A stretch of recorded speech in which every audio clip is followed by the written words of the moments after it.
there was a man who was a very nice man that I got to know named Stan Romanek, who is in Colorado.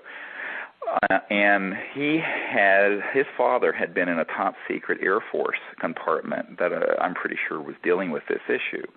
And he began to have some experiences that were really pretty scary. And he actually had an abduction type experience happen in his home, and he was able to film this creature that he calls the grandpa creature. But it looks like one of these big-eyed, what people would consider a gray or what have you. And he passed out in the middle of trying to film this and then awakened, and he had had some kind of abduction thing happen that he recalled. Well, there were some people in the intelligence community who apparently had been friendly with his father or some kind of connection that were trying to warn him about all of this that was happening, that he was a guinea pig in a disinformation and propaganda program. And he got a call the next day, and I heard this personally, and I saw this film personally.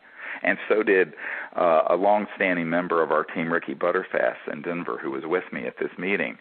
And the call said that was one of the fake ones. That was a fake one. And they tossed a chemical canister in your kitchen, and that's why you passed out. And there was a certain chemical that caused you to become unconscious.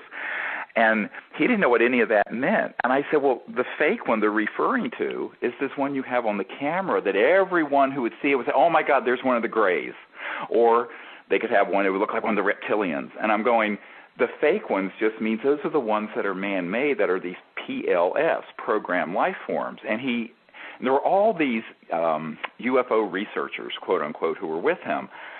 None of them had ever heard this. I said, you're kidding. This is like UFO Studies 101.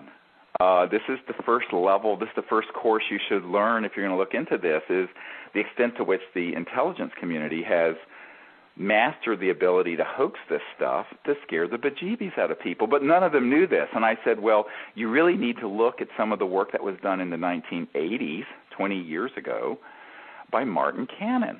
And Martin Cannon had assembled, and when I spoke to him back in the 90s, some over 2,000 references about the military, paramilitary involvement with human abductions so that it would look alien but isn't.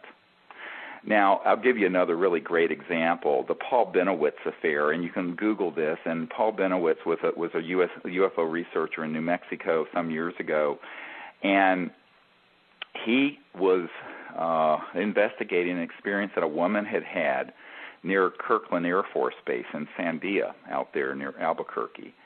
And she had been driving wee hours of the morning and saw something she was not supposed to see, apparently an alien reproduction vehicle or man-made UFO that was coming in to that area very late at night. And she was stopped on a road near the base. Something was sprayed in her face. She was then, quote, abducted by, quote, unquote, aliens and then put back in her vehicle. Now, Paul Benowitz, when he started looking into this, was being fed a lot of disinformation by an AFOSI, that's Air Force Office of Special Investigations, officer named Richard Doty, D-O-T-Y. And I have documents, by the way, about this case. Now, Paul Benowitz thought that she had actually had an extraterrestrial encounter. What they had done is fake an extraterrestrial encounter because they wanted her to have that as the cover story to tell this UFO researcher so that she wouldn't relate the fact that she had seen a secret human anti-gravity flying disc. And that's what a lot of this is that they will make up those kind of stories as a cover story to hide the really top-secret Air Force and top-secret craft that are being made very much by humans. And so I don't know if I'm confusing people now, but you have to go through a level of education on this, and if you don't, you're going to be a sitting duck for the kind of propaganda that they're going to pour out through the public and use that propaganda to scare the hell out of people.